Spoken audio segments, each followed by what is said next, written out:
Work your ass off. There is no magic pill. It drives me crazy to go to the gym. You read 1 hour a day. I went and worked out 5 hours a day, and I was working on construction with 24 hours a day. Organize your day. Work hard. I'm here to talk about success.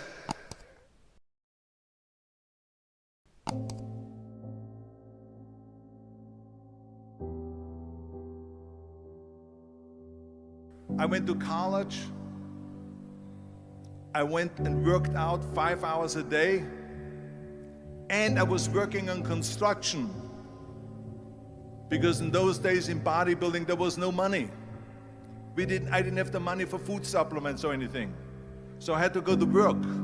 So I worked on construction. I went to college. I worked out in the gym, and at night from 8 o'clock at night to 12 midnight I went to acting class 4 times a week. So I did all of that. There was not one single minute that I wasted. And this is why I'm standing here today. With the age of 20, I went to London and I won the Mr. Universe contest as the youngest Mr. Universe ever. And it was because I had a goal. You see, if you don't have a vision of where you go, and if you don't have a goal where you go, you drift around and you never end up anywhere.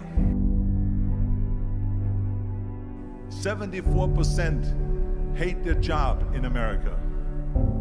The majority of people don't like what they're doing because they're really not doing it because they didn't have a goal and they followed this goal.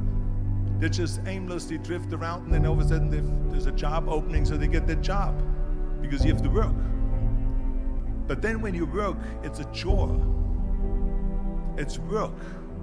It's not fun. So if you think about, only a quarter of the people really enjoy what they're doing in life.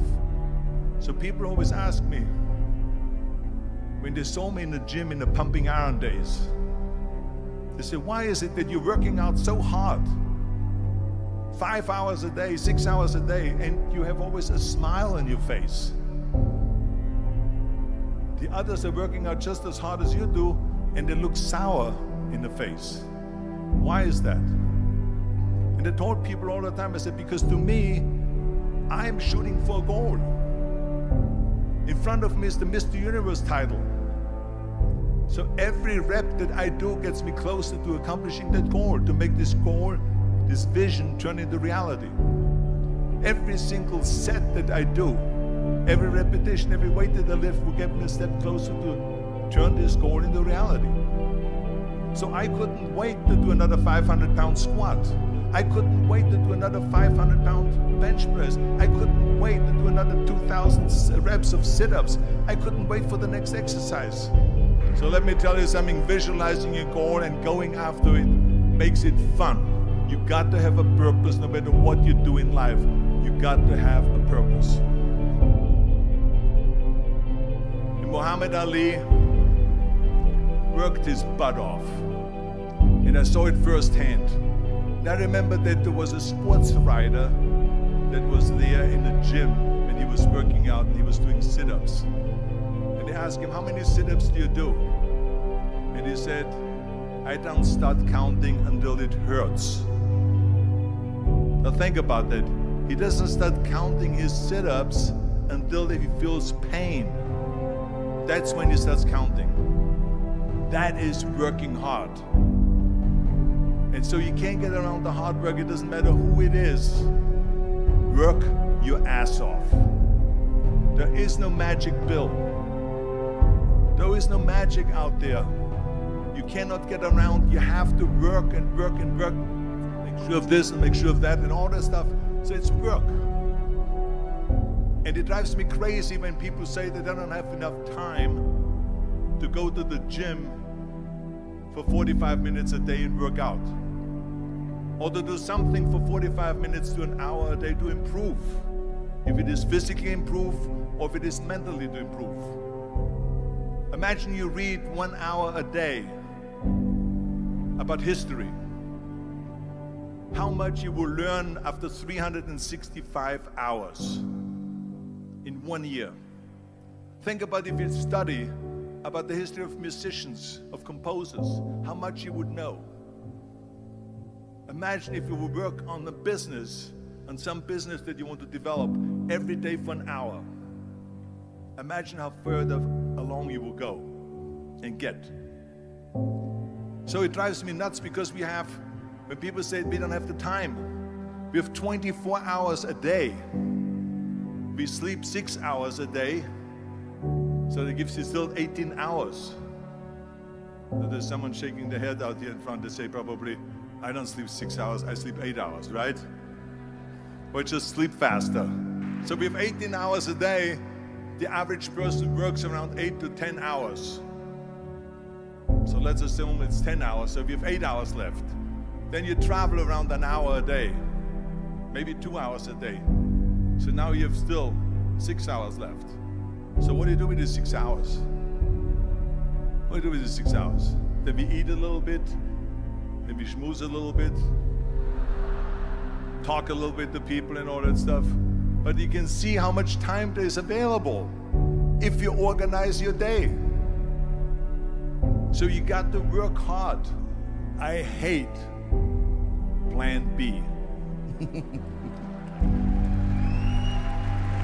And I tell you why.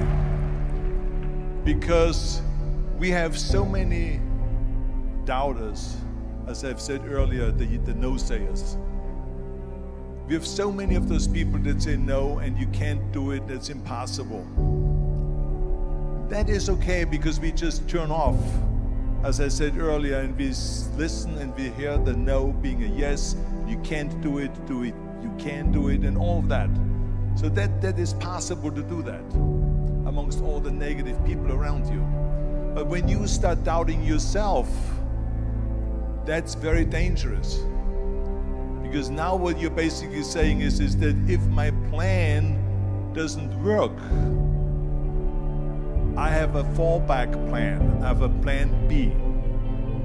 And that means that you start thinking about plan B, and every thought that you put into plan B, you're taking away now that thought and that energy from plan A.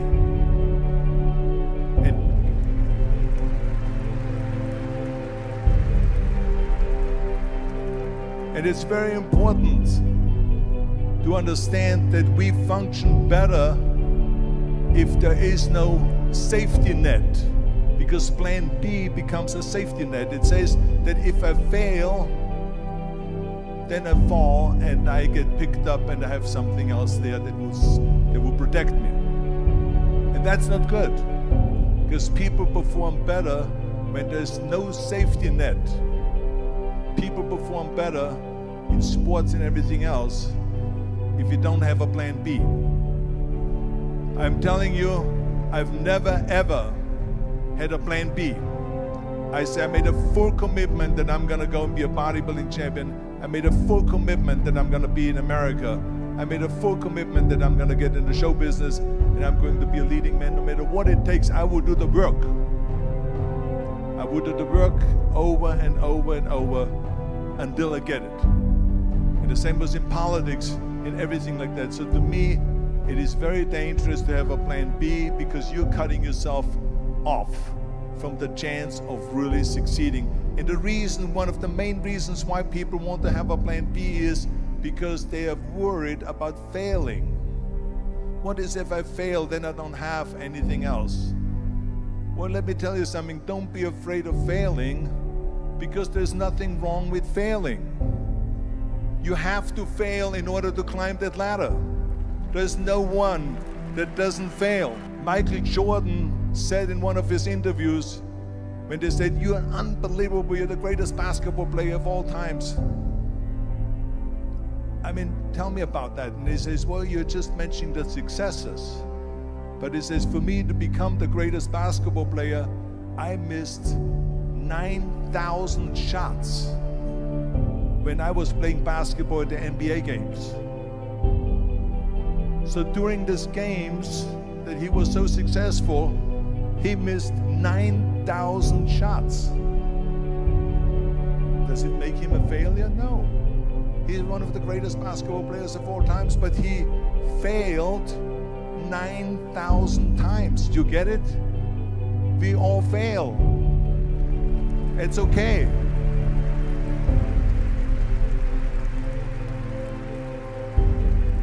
What is not okay is that when you fail, you stay down. Whoever stays down is a loser. And winners will fail and get up. Fail and get up. Fail and get up. You always get up. That is a winner. That is a winner. I failed in bodybuilding. I lost bodybuilding competitions. I lost powerlifting competitions. I lost weightlifting competitions. I had movies that went in the toilet and that were terrible and got the worst reviews.